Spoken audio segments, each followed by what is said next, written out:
Ken Rosenthal, the national baseball writer for Fox Sports, joins us. Mr. Rosenthal, Dirk and I were talking about your article this week about Terry Francona, and I think we're all on the same page here. It's the logical move to me for the Red Sox is to get Terry Francona back. Yes, that's what I thought, and that's why I wrote it. But as you know, the chances of it happening, and as I mentioned this in the article, are pretty slim given what has gone down there. Ownership, refusal to admit it made a mistake. But when I was thinking about this, who are they going to get, et cetera, I started thinking, and this I believe how I started the article, hey, if you list all the qualities of what they want, that guy adds up to Terry Francona.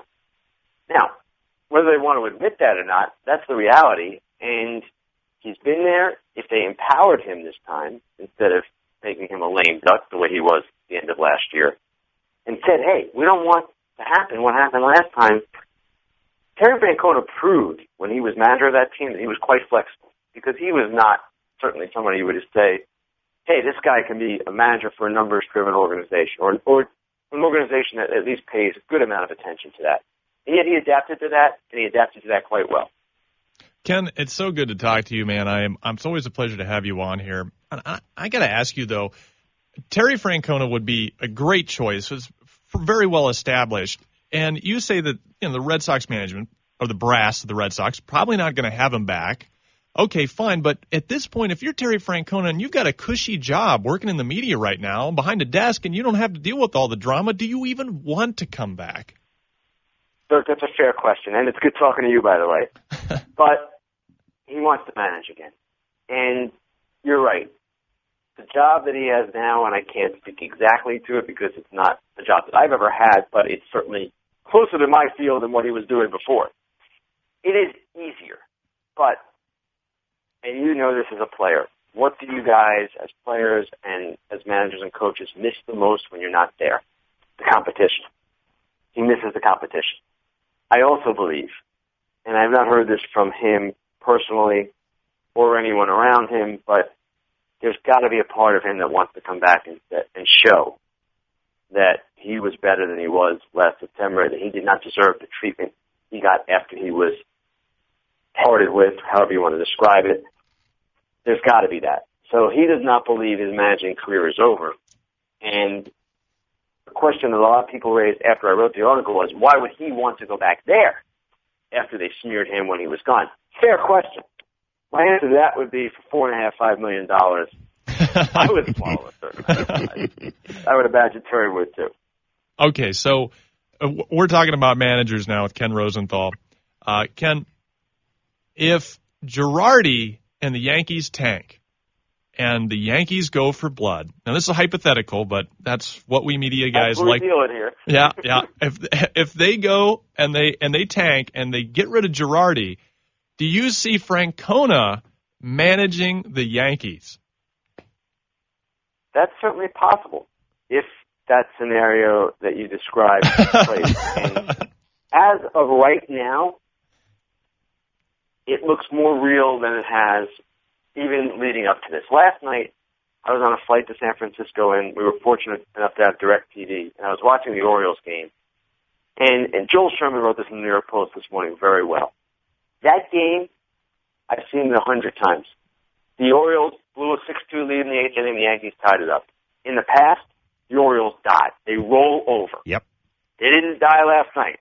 They rose up that next inning and hit 3 more home runs, and it was just a stunning thing to see. It was as if the aura and mystique, if you want to call it that, really was gone, at least from the Orioles' perspective. So it is possible the Yankees stayed, but if they stayed, my question would be, is that Girardi's fault? Or is it the fault of the team and the makeup of the team, which is quite old? They had a ton of injuries. Hey, stranger things have happened. We've seen scapegoats made of managers for less. But I would be a little surprised if they did that. You know, Ken, you make a point about the age of the team and everything. It really does seem hard to imagine that the possibility of the postseason starting without the Yankees. And yet, you're right. I watched part of that game last night, and I'm going, wow, the Orioles look like a team that's I mean, they look like a team that expects to win. And I mean, you covered the Orioles for years. No question. Yeah, you covered that. You covered that team for years. Interrupt you. Yeah, go ahead. But for Blue Jays fans, if they're paying attention to this and kind of following along, I think it should give them hope. Because, one, the Blue Jays are not that far away. They had these ridiculous injuries this year that I don't know that will ever happen again to one team. And they've got a lot of talent. And the Yankees are weaker. The Red Sox are in a vulnerable state right now. Now, I don't know what they'll be next year, but it probably will be more vulnerable than they were September of 1 last year. So there is perhaps a light at the end of the tunnel. But anyway, I interrupted what were you going to ask? No, I was just going to say that you've covered a lot. You covered some great Yankees teams, Orioles teams. You covered some bad ones, too. I mean, that stadium was rocking. Yeah, it was. In fact, I tweeted this morning, and my time at the Orioles started at Memorial Stadium. When I got to Baltimore as a beat guy, it was 1987. Now, Memorial Stadium was never packed, for the most part, when I was covering the team then. It wasn't a very good team. But there was a vibe there, kind of electricity, even when there was 10,000 in the park, that was better than anything that occurred in Camden in the mid-'90s. Now, Camden had the crowds every night, 45,000. But it was a CNBC crowd, a wine and cheese crowd, however you want to describe it. That crowd last night, that looked like an old Memorial Stadium crowd from like the late 70s when they were really rocking. And it was really good to see because it's been too long for that town. And I've lived there, of course. I lived there for over 20 years. And I have relatives there. And just to see baseball come back like that, that was really encouraging. We've seen that at times this year in Pittsburgh and other places. And when that happens, it's just a great moment. And, of course, again, I expect it to happen in Toronto at some point.